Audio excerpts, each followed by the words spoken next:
Stop him! Stop him! The Fox cavalry clearly didn't see Mr. M coming, charging out like a wild man, ready to brawl outside the formation.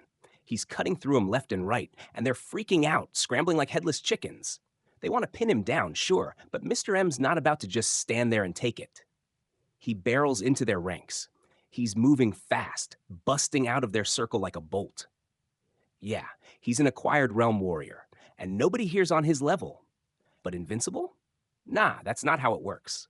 Battle's a mess. Blades and spears don't care who you are, and even acquired realm warriors can't dodge every hit. He tucks the spear and charges solo, no hesitation. Battlefield's simple. You die, or I do. I ain't dying, so you're all going down. Kill you! Kill you! Mr. M's muttering under his breath, half to himself. It's his way of shaking off the fear, talking himself tough to ditch the urge to run. Say you're not scared on a bloody battlefield? That's a straight up lie. Even with 2 fights under his belt, Mr. M's no grizzled vet, not yet. Mr. M lets out a roar. You want to break their lines? You gotta die for it. It's not just words, it's a fire, a do or die resolve that tosses life and death out the window. His chest's burning, blood's pumping hot. His spear lashes out like a dragon, tearing through the fox formation. Scarlet! A sharp whistle cuts the air, and Scarlet leaps over, landing smooth as silk behind Mr. M. He swings onto her back, eyes darting around. The fight's at its ugliest now. Fox riders still swarm outside the circle, but plenty more are inside, mixing it up. Zhao Desheng's holding the south end with his squad, barking orders. Mr. Second D's in the thick of it, tangling with the Fox cavalry. Vance D's still slugging it out with that big Fox brute, neck and neck, no winner yet. Even some gutsy civilians jump in, no weapons, so they're grabbing river rocks, smashing them into anything that moves.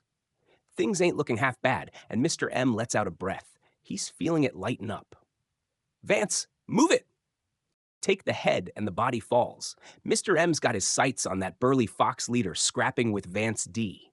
Doesn't matter if Vance hears him. Mr. M squeezes Scarlet's sides, and he bolts toward Vance. Scarlet's been sipping that spiritual spring water, and it's juiced her up, stronger than any warhorse out there, smarter than your average critter. Scarlet's tearing across the ground, hooves pounding, while Mr. M hoists his spear, locked on that burly Fox brute. Vance D catches Mr. M's yell loud and clear, slams his spear to shove the big guy back, then ducks behind the cart frame, and Mr. M's spear streaks like lightning right through the guy's eye. No time to blink, the brute's head's blasted clean off, gone in a gory mess. Form up. Charge. Mr. M takes point again, leading the rush. The soldiers stuck defending the circle flip the script. Tristan D and the boys turn it into an all-out attack. In a flash, they burst out of that circle like a pack of starving wolves, tearing straight into the enemy camp. Meanwhile, outside Fushan City, things are heating up. Inside the main tent, Samuel Taylor and his lieutenant generals are sitting there, faces dark and heavy. Ever since the army shifted to Fushan City, the Fox cavalry's been hitting their food lines hard. By now, a bunch of baggage trains are toast, soldiers down, grain snatched or torched.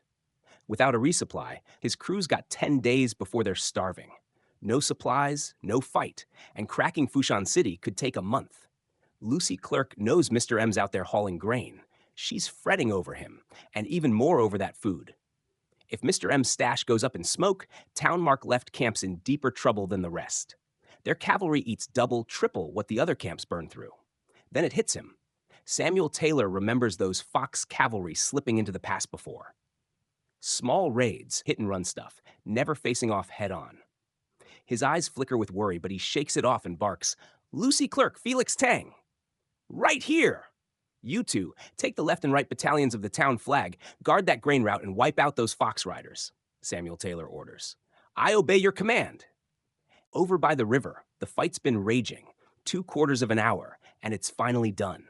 More than 200 Fox cavalry came at him, and not a single one's left standing, all wiped out. Mr. M's wiped, sucking air hard, and Scarlet's huffing right along with him. He grabs his water bag, gulps down some spiritual spring water, then cups some in his hands for Scarlet. A few sips, and that bone-deep tired starts to fade a bit. He trudges back to the battlefield, slow and steady. Soldiers are already picking through the mess. Dead or not, everybody gets a final stab, just in case some Fox faker's playing possum to take him down. Dad, you all right? Mr. Second D stumbles over, hands pressed to his chest, eyeing Mr. M up and down, worried. Sees he's in one piece and lets out a shaky breath. I'm good, Mr. M says. You? Where'd you get hit? Mr. Second D pulls his hand back. There's a bloody gash across his chest. It's shallow. Few days rest, I'll be fine. After that, Mr. M and the crew get to cleaning up the battlefield. This fight hit him hard. Casualties piled up, mostly the laborers. Over 100 dead, 80 plus torn up bad, and 300 scratched up lighter. Linguan Fort soldiers? Just one down, 2 roughed up serious. Zhao Desheng's 2 squads lost 3 total. First wave of Fox arrows rained down. Civilians with no gear? Hit once, they're done or close to it. Soldiers in armor.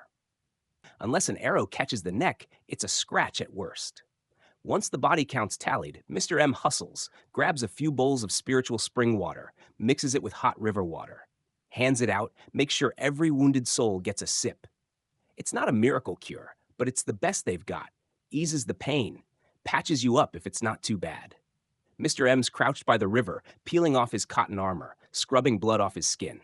We took down 283 heads, grabbed 196 war horses, 142 horse carcasses, 142 beat-up leather armor sets, 248 longbows, 283 swords, and about 58 taels of silver, Vance D rattles off.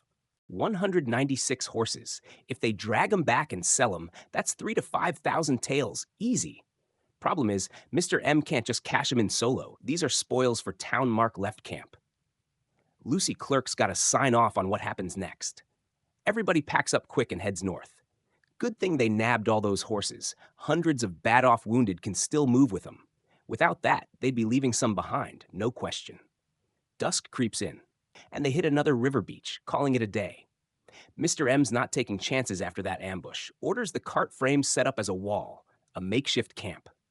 Night falls, and Mr. M bans fires. Soldiers and civilians sip day-old boiled water, choke down dry rations. Late June heat helps. Nights are warm enough to sleep outside without freezing. It's pushing noon again, and Mr. M's about to call a break when Tristan D comes thundering in on horseback. Sir, big cavalry group up ahead. Mr. M's whole body jolts, eyes snapping sharp. How many? Too far to count, but they don't look like Fox cavalry, Tristan D says, voice low and steady. Mr. M doesn't blink, barks out. Halt! Battle stations! Fox or not, getting ready to fight's the smart move, no question. Orders drop, and the soldiers and laborers snap into gear, forming that circle like clockwork. The laborers know the drill now. No need for Vance D or Mr. Second D to yell. They park the grain carts out front. Mr. M spurs his horse forward, covering 2 miles fast. Then he spots it, dust kicking up over a hill in the distance. It's not Fox cavalry. It's Town Mark Left Camp. He clocks the flags and lets out a breath. Relief hits hard. The cavalry charges in, and Mr. M picks out Lucy Clerk leading the pack. Lucy yanks the reins, pulling up sharp right in front of him. Hundreds of riders behind her skid to a stop too. Mr. M hops off his horse, salutes quick. Lucy swings down and cuts in. Fox cavalry's hitting the grain routes. Did you run into him? Yeah, we did, Mr. M says. Lucky for us, not too many came at us. We held them off. Lucy's eyes widen, surprise flashing across her face. Can't blame her. Past few days, all she's heard is baggage trains getting trashed, food gone, no wins against the Fox riders. Not just the supply crews, even the town's rear camp guarding the routes took a beating from those raids. Lucy Clerk's eyeing the herds of war horses, heads dangling off their backs, and that surprise turns straight to jaw-dropping shock. How many heads did you take? 283. You wiped them all out? Lucy's staring at the soldiers and civilians in the circle, half disbelieving. It's not that she's doubting Mr. M's grit, but that kind of tally? It's wild, rare as hell. The Fox folks from Donghai? Every last one's a soldier. They've been stalking prey since they could walk, blood and death old pals of theirs.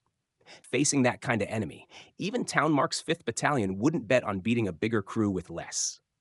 These soldiers of yours? Elite stuff, Lucy Clerk says, nodding at the crew. Mr. M shakes his head.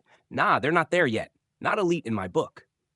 Elites that die before you break grit, going all in, no looking back. They ain't hit that mark yet. Come here, log the wins, Lucy calls out, not pushing back on Mr. M. She waves over the army clerks to jot down Mr. M and his team's haul. Chopping nearly 300 heads? That's a big damn deal. Keeping the food and grass safe? Another feather in the cap. Those two alone could bump Mr. M up the ladder. Lucy's already set. War's done. She's pushing Mr. M up, pronto. She's itching to drop Mr. M's name to Samuel Taylor, get him to see the guy's worth. Mr. M hears the commendation coming, strokes his short beard, and cracks a little smile.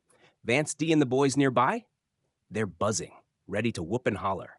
Lucy doesn't hang around the riverbank long. Clerks scribble Mr. M's score, and she's off with her crew.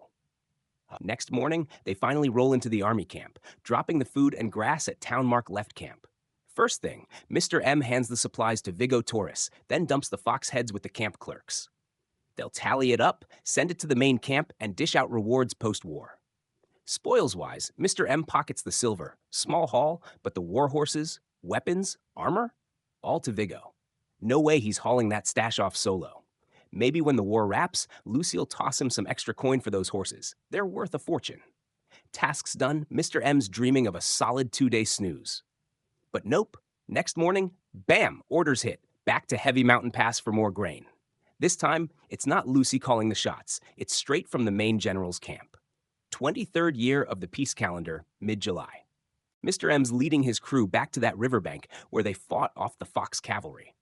The grain team snakes along the beach, slow like a dragon, wheels carving ruts into what used to be flat ground. This is his fourth haul back to Heavy Mountain Pass for more grain.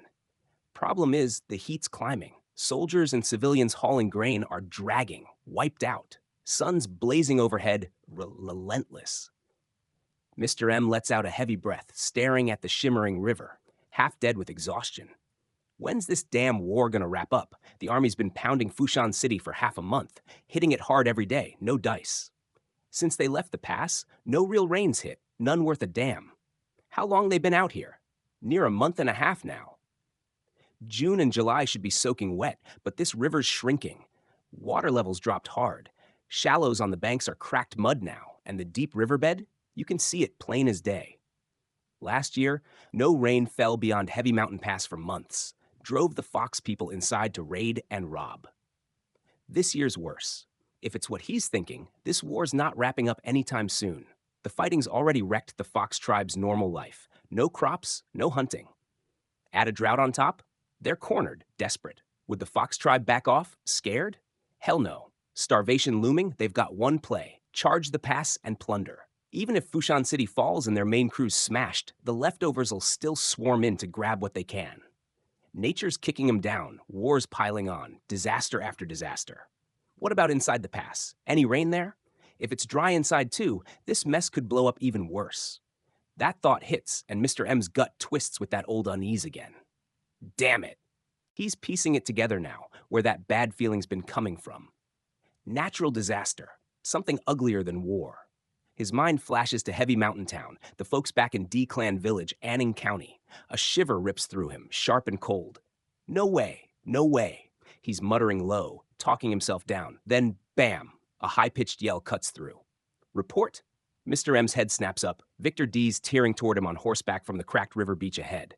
One guy, one horse, dust swirling, but that panic in his eyes?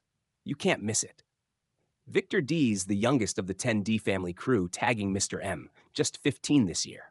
Kids gotta call him great-grandpa, that's how the tree shakes out. But Mr. M's got high hopes for him. Killer martial arts knack, brain quick as a whip. Since they hit Lingwin Fort, Victor D's been a small flag officer. Young, sure, but he's damn good at it. Victor D's supposed to be scouting up front today. So why's he tearing back here, looking like the world's falling apart? Fox cavalry ahead? Mr. M's heart clenches tight like a fist in his chest. What's wrong? Sir, it's bad. The camp's under attack by Fox cavalry. Victor D gasps out of breath. What? Mr. M's brain goes fuzzy like it's short-circuiting. Fox cavalry hit the camp. It's a mess up there. Victor D repeats, voice shaking. How do you know? Mr. M's eyes flick north. They're still 100 miles from the main camp. Victor D's scouting shouldn't reach that far. Fleeing soldiers, Victor D says, his young face all panic. Mr. M sucks in a deep breath, no time to overthink, spurs his horse and charges forward. 2, 3 miles up, and there they are, a ragged bunch of soldiers, no armor, no weapons, stumbling toward him in a blind rush.